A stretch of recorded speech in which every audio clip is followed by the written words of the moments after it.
ئێوە گوێبیستی ڕادیۆی دەنگی گەلدەبن.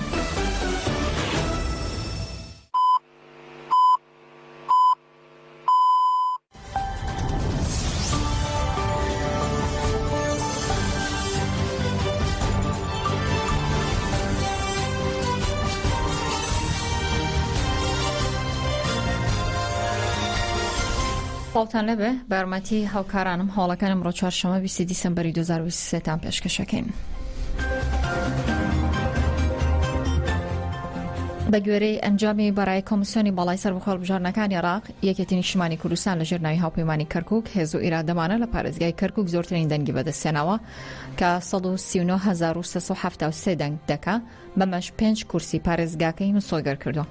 کۆمیسیۆنی باڵای سەربەخۆ هەڵبژاردنەکانی عێراق ئێستا لە کۆنگرێکی ببورن لە کۆنگرێکی ڕۆژنامەوانیدا دوێنێ لە بەخدای پایتەختەوە ئەنجامی بەرای هەڵبژاردننی گشتی و تایبەتی بۆ ئەنجومەنی پارێزگاکانی عێراق خستە ڕوو و ئەنجامی بەرای هەڵبژاردنەکان لە پارێزگای کەرکووکدا بەم شێوەیە ببوو. هاوپەیمانی کەرکووک هێز و ئیرادەمانە 139373 دەنگ کە دەکاتە 5 کورسی، پارتی دموکراتی کوردستان 46749 دەنگ کە دەکاتە 2 کورسی، نەوەی نوێ 24620 دەنگ، مەشخاڵی کەرکووک 6655 دەنگ، پارتی سوسیالیستی کوردستان 377 دەنگ.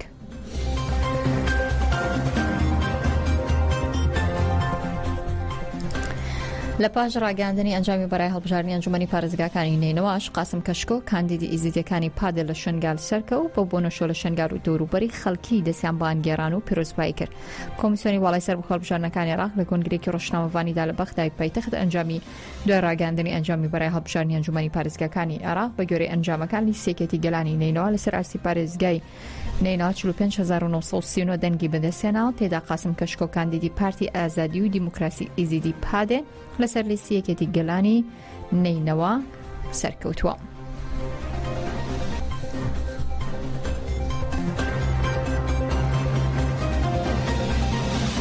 پارتەوازەی و فڕێلیستی کورد لە کەرکووکدا 44000 دەنگی کوردی لە شارەکە سووتاندووە بە دانانی پارێزگارێکی کوردی خستۆتە مەترسیەوە. خەبات نەجمەدین ڕۆژنامەوان و چاودێری یەکێتی نیشتیمانی کوردستان لە هەڵبژاردنەکانی کەرکووک لە لێدوانێکدا بە ڕۆشنی ڕاگەاندووە پارتە کوردیەکان ئاستی تێگەیشتنیان لاوازە حزبێکی وەکو پارتی سوسیالیست تەنها 300 دەنگی بەدەستێناوە و بە لیستی جا بەشداری کرد و ئامادەنە بۆ بەشداری هاوپەیمانی کەرکووک و هێز و ئیرادەمانە بکە. یان کۆمەڵ و یەکگرتو هەردوو پارتی ئیسلامی سیاسی لەسەر خواستی دەوڵەتی تورک بۆی کورد زۆرینە نەبێ بەجیا بەشداریان کردووە. نزیکەی 44000 دەنگی کورد سوتاوە یان خود نەیانتوانێت دەنگ بدەن بۆ پێی پەنجەمۆریان دەرنەچووە. ئەمە شوای کردووە کە ئێمە ئەتوانم بڵێم کورسیەکمان تەنها لەو نێوەندەدا لەدەست داوە. بەداخەوە ئەگەر سەرنج بدەین ئەو لیستە عەرەبیەکان زۆر بە زیرەکانە ئەوەی کە توانوێتی دەنگ بەدەست بێنێ دابەش بوونە، بەڵام ئاستی تێگەشتنی حزبەکانی حزبە کوردیەکان لە ئاستێکا بووە سوور ئەیانزانی کە بۆ نمونە حزبی سۆشیالیست 300 و هەڵە نەبم 77 دەنگەشتێکی وای بەدەستێنە ئەگەر کەمتر نەبێ. باشە تو ئەزانی 300 دەنگ ناو بە هیچ شێوەیەک ناتوانێت ببیتە خاوەن کورسی. بۆ ناتەوێت لەگەڵ یەکێتی نیشتیمانی کوردستان یان خود لەگەڵ هاوپەیمانی هێز و ئیرادەمانە کە حزبی شوعیشی تێدایە بە یەک لیست دابەزیت و بۆ دەنگی کورد زیاد بکەیت. لەگەڵ ئەوەشا یەکگرتووی ئیسلامی کۆمەڵی ئیسلامی خۆیان باش دەیانزانی ناتوانن کورسی بەدەست بێنن. دیسان ئەوانش کە لە ڕقیان کردیان خۆت بە دەستی دەرەکی کە ئەتوانم بە ئاشکرا بڵێم تورکیا نەیویستووە کە کورد ببێتە زۆری نا لەبەرەوەی تورکیا عمقێکی استراتیژی هەیە لە کەرکووکە پێی وایە کورد مەترسیە بۆ سەر هەژمونی تورکمان یان خۆت مەترسیە کەرکووک بگەڕێتە سەر هەرێمی کوردستان. لەو نێوەندەدا تورکیا تەدەخولی هێزە کوردیەکانی کورد و بە پارتی دیموکراتی کوردستانیشەوە پەرتەوازەیەکی وایان دروست کرد زۆر بەشێکی زۆر لە دەنگەکان سوتێنراوە بەداخەوە. بەڕێوەبەری سەنتەری فریاکەوتنی خەرای چەمچەماڵیش ڕایگەاندووە 3 کەس بە برینداری گەێنراوەتە سەنتەرەکە کە بەهۆی تەقەی هەڕەمەکیەوە بریندار بوون. ئەمڕۆ چوارشەمە نورەدین فەخرەدین بەڕێوەبەری سەنتەری فریاکەوتنی خێرای چەمچەماڵ بە میدیاکانی ڕاگەاندووە بەهۆی تەقەی هەڕەمەکیەوە سێ کەس بریندار بوون باسی لەوەش کردووە تەندروستی هەر سێ بریندارەکە جێگیرە و مەترسی لەسەر ژیانیانە بە گوێرەی زانیاریەکانی ئاژانسە هەواڵیەکان شەوی ڕابردوو تەقەیەکی زۆری هەڕەمەکی لە چەمچەماڵکراوە بۆ ماوەیەکی زۆر بەردەوام بوو بەهۆی سێ کەس بریندار بووە. فەرماندەی بەڕێگەی ناوەندی هەبەکە حەقی ئارمانچ لە لێدوانێکدا بۆ ڕادیۆی دەنگی گەل سەبارەت بە پرسی گۆشەگیری سەر ڕێبەر و جەلان و چالێکیەکانی گەریلا و شکستی دەوڵەتی تورک ڕایگەاندووە کە دەوڵەتی تورک لە هەر ناوچەیەک هەوڵی پێشڕەوی بکە گورزی گەورەی گەریلای بەردەکەوێت و لە ڕووی دەرونیشەوە سوپاکەی تێکچووە وریان ڕووخاوە باسی لەشکرۆ ڕێبەراپۆ لە بەرامبەر دەسەڵاتداری لەسەر گەلان تێدەکۆشێ بەرامبەر بەو گۆشەگیری کە هەی بووە تاوەکو ئێستا سەری دانەوەاندووە.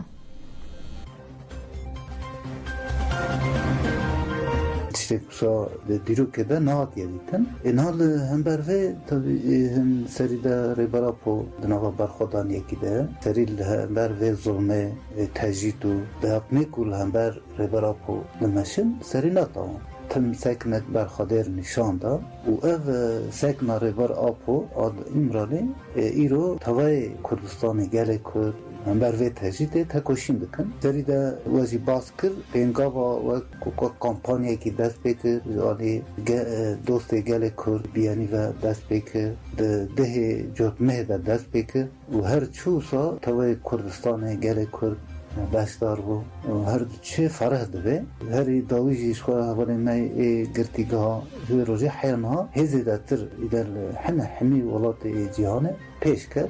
Yani fikri rêberapo modernite a demokratîk ku serokatî hat xwendin hat fehm kirin ew qas piştgirî hat wê xwe ji wek tenê ne ji bo gelê Kurd ev fikrê rêberapo fikrekî di pêşengiya rêberapo de pêş ket Kurdistanê û herêma Rojhilata Navîn feydeyekî pir mezin çêkê û serûya sasî nava tekoşînê de cî digirin û herî dawî ji xwe Pirtûkê rêberapo nal karî û hêzûtir yani gelek nirxandinê rêberapo hene berê de jî û di van salê dawî de jî ku para namê rêberapo çiqa zû latane parve kirin di zimanê biyanê latane tercüme kirin wisa ew pêşketane جێگیری سەرۆکی لیژنەی کشتوکاڵ و ئەو هۆڕەکان لە پەرلەمانی عێراق داوای لە حکومەت کردووە کارتیابووری دژی تورکیا بەکاربێنێ بۆی ئەنقەرە ناچار بێ پشکی ئاوی عێراق بەربداتەوە.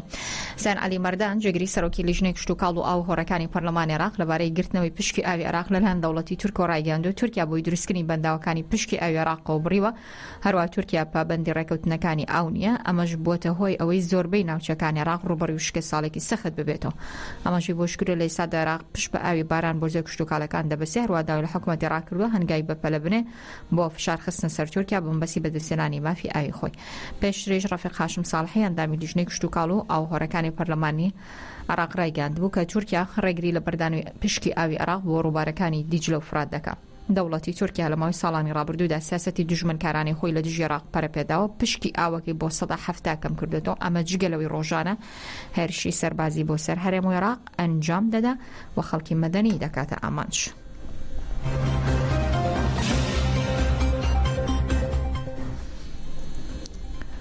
بەرەبەیانی ئەمڕۆ جارێکی دیکە بنکەی سەربازی عین ئەسەد لە ئەنبار بردومان کرا کە بەشێک لە هێزەکانی ئەمریکای تێدا جێگیر بوون. ئەمڕۆ سەرچاوێکی ئەمنی فەرمی بە میدیا عێراقیەکانی ڕایگەاندووە سەر لە بەیانی ئەمڕۆ بۆ جارێکی دیکە بە دوو موشەکە هێرشکراوتە سەر بنکەی سەربازی عین ئەسەد و دەوروبەری هێرشەکە هیچ زیانێکی گیانی و مادی لێ نەکەوتێتەوە. ئەوە لە کاتێکدا تا ئێستا زیاتر لە 80 جار هێرشکراوتە سەر بنکە سەربازیەکانی ئەمریکا و پەیمانان لە عێراق و هەرێم و سووریادا.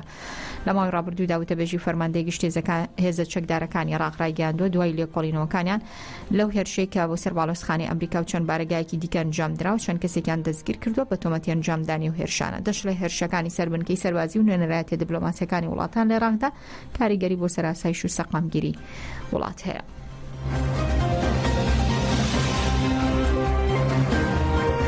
لەسەر سکاڵای ئەندامێکی ئەنجومەنی هەڵوەشاوی پارێزگای سلێمانی بە تۆمەتی ناوزراندن سەرۆکی شارەوانەکانی گەرمیان بە 1 ساڵ زیندانی سزا دەدرێت. کاوەڵاتیف پارێزەری کەریم عەلی ئەندامی ئەنجومەنی هەڵوەشاوی پارێزگای سلێمانی دادگای کەتنی کەلار بەرزان کەریم سەرۆکی شارەوانەکانی گەرمیانی بە 1 ساڵ زیندانی سزا دەدا. ئاماژەی بۆ شکرۆ سزاکە لە سەر سکاڵای کەریم عەلی ئەندامی ئەنجومەنی هەڵەشای پارێزگای سلێمانی بووە. بە بڕیاری دادگا کەریم عەلی مافی قەرەبووکردنەوەی هەیە، ئەوەش دوای وەرگرتنی بڕیاری کۆتایی لالان دادگای تێهەڵچوونەوە.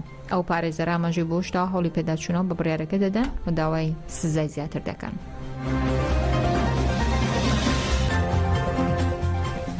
لەسەر سکاڵان ببورن ماوەی 57 ڕۆژە سلێمان ئەحمەد ڕۆژنامەوان و هەواسازی بە شارەبی ئاژانس ڕۆژنووس لەلایەن پارتی دیموکراتی کوردستان و لە دەروازەی فێشخابوو ڕفێنرا و تا ئێستا هیچ زانێرێک لەو بارەوە نییە و ڕێگە بە پارێزەر و خانەوادەکەشی نادرێ کە چیان پێی بکەوێ. بەختیار ماجد چالاکوان لە شاری کەرکووی دەڵێ دەسەڵات نمونەیەکە لە دیکتاتۆری ئازادی ڕۆژنامەوانی و ڕادەربڕین لە هەرێمی کوردستاندا تووشی فلیجی بووە. هەر ڕۆژنامەوانێکیش کە دەستگیر دەکرێت سیناڕۆیەکی ناڕاستی بۆ داتە تاشرێ تا شتێکا کە دەستگاکان ڕاگەاندن بەرامبەر بە سلێمان ئەحمەد بێدەنگ نەبن. دیارە بەداخەوەی کە ئێسای بینین لە دەسەڵاتی هەرێمی کوردستان لە دەسەڵاتی حەزبەکانی کە چۆنەڵی بڵاوی ئەواکەن کە ئەمان دژی دیکتاتۆریەتن بەڵام خۆیان نمونەیەکین لە دیکتاتۆریەتی زۆر خراپ. ئازادی ڕۆژنامەنووسی و ئازادی ڕادەبڕین لە کوردستانە تووشی فلیجی بووە، بەڵام ئەوەی ئێسای کای بینین خەریکە گاتەوە قۆناغی تووشی فلیجی یەکجاری بێکە جارێکی تر نەتوانێت بێتەوە سەر پێ دیارەمان بە بەرنامەیەک لەسەر ئەماکەن. ئەم زەخەتکردن لە ڕۆژنامەنووس و ئەم خراپبوونە بۆ ڕۆژنامەنووس و دەستگیرکردنی ڕۆژنامەنووس بەبێ بەڵگە لە سزنکردنیان نێشتنی پارێزگار بیانبینێت ئەمە بۆ پێگەی هەرێمی کوردستانش زۆر خراپە. دیارە ئێمە ئەمان بەردەوام بانگەشیاواکەن کە ئێمە حکوومەتێکی دیموکراتی حکوومەتێکی ئازادی ڕادەربڕینمانەیە، بەڵام ئەوە تەنها قسەی سەر شاشەکانی خۆیانە ئەگەرنا لە ڕاستەکەی وانێ واقعەکە وانێ. بەداخەوە لە تەواوی کوردستان یعنی لە هەردوو بەشەکەی بەداخۆ کابێ وا بڵین ئازادی ڕۆژنامەنووسی تەنها بۆ ڕۆژنامەنووسەکانی خۆیان ئەگەر کەسێک لە دژی ئەوانە قسەیەک بکە لە بەرژەوندیەوە نەبێت بەبێ دوو دڵی بەبێ ئەوەی هیچ بەڵگەیان نەبێ ڕادستی زیندانە تاکە کەسەکانی خۆیان نەکەن و کەس نازانێت و زیندانە هەر لە کوێ چێ بردوێتی نانی کێشەکە لەوەیە تۆ کە ئەتبا نازانیت چ دەستگایە بردوێتی ڕوو لە کوێ بکەیت. ئەمە بۆ خۆی کارەساتە زۆر بەداخۆ. داواکارم یعنی ئەو بۆ کاکە سلێمان ئەحمەد تەواوی دەستگاکانی ڕاگەیاندنەوانی خۆیان بە ڕۆژنامەنووس سەزانەوانی خۆیان بە بوێر و ئازازانن بێنە دەنگ. دیارە دەستگیرکردنی کاکە سلێمانەیە یەکەم و ئاخیرشە بێگەرەمە ئاوا بێت. براوەی خەڵاتی نۆبڵی ئاشتی نەرگیز محەمەدی ڕەتی کردوەوە کە بەشداری بکات لە دانیشتنی دادگا لەسەر ئەو دووسێنەیە کە لەسەری کراوەتەوە. پامنێر ببورن پامی نەرگیز محەمەدی براوەی خەڵاتی نۆبڵی ئاشتی سەبارەت بەو دووسێنەوەی کە لەسەری کراوەتەوە لە ژماری ئینستاگرامی خۆی کە لەلایەن خێزانەکەیەوە بەڕێوە دەچێت بڵاو کراوەتەوە. نەرگیز محەمەدی دادگایان قڵابی وەکو قەسابخانە ناوبردەوە دەستنیشانی کردووە کەم دادگای لە سێدارەدانی زۆرێک لە گەنجانی ئێرانیە. ئەم دۆسەیە یەکەم دۆسێ بوو کە دژی نەرگیز محەمەدی کراوە لە بەرەوەی لە ساڵی 2023دا خەڵاتی نۆبڵی ئاشتی پێبەخشتەوە. بنەماڵەکەشی باس لەوە دەکەن بۆی بارودۆخی سیاسی و ئەمنی دەبێ جێبەجێکردنی ئەم حکومە لە دەرەوەی تاران بەڕێوە بچێ. هاوکات تاسەی هیچ تاوانێک بڵاو نەکراوەوە، بەڵام دەوترێک ئەم دۆسێ پەیوەندی بە چالاکیەکانی ئەو چالاکوانەوە هەیە کە لە زیندانی ئڤیندا چالاکیان ئەنجامداوە. باسەوە شتەکان ئەمە سێم جارە دۆسەیەکی هاوشەوەی ئەم دۆسێ دەکرێتەوە. لە دوو دانیشتنی یەکەمدا نەرگیز محەمەدی بە 27 مانگ زیندان و 4 مانگ پاکردنەوەی شەقام و کاری کۆمەڵایەتی سزا دراوە.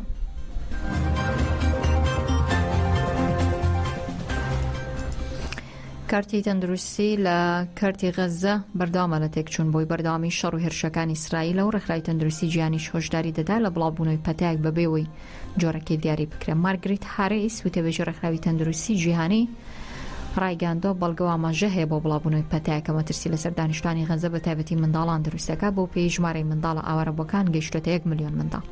وتەبێژەکەی ڕێکخراوەکە ڕوونی کردوەوە لە 90% دانیشتوانی غەزە خۆراکیان نییە، نازانن لە کێوە خواردنەکان دەست دەکەوێت. ئەمەش بۆ مانای ڕوبەڕووی ئەو شتە دەبنەوە کە ئەو بە برسێتی ڕاستەقینەوە وەسفی کردووە. ئەوەشی ڕوون کردوەوە هیچ ئەگەرێک نییە بۆ چارەسەرکردنی بەڕێندارەکانی باکووری غەزە بەهۆی ئەوەی کە مانگی سووری فەڵەستینی ڕێگری لێ دەکات لە گەیشتیان بە بریندارەکان لە کاتێکدا کێشێکی زۆر هەیە بۆ گەیاندنی هاوکاری پزیشکی بۆ نەخۆشخانەکان کە هەژ لەو نەخۆشخانانە لە ئێستادا لە دەرەوەن لە خزمەت گوزارین و پەکیان کەوتون. بە گوێرەی دوای ناماری وەزارەتی تەندروستی فەڵەستین لە غەزە ژمارەی کوژراوانی بردووان و ئۆپراسیۆنە زەمینەکانی ئیسرائیل لە کەرتی غەزە لە حوتی تشرینی یەکەمی ئەم ساڵەوە تا ئێستا گەیشتوتە زیاتر لە 19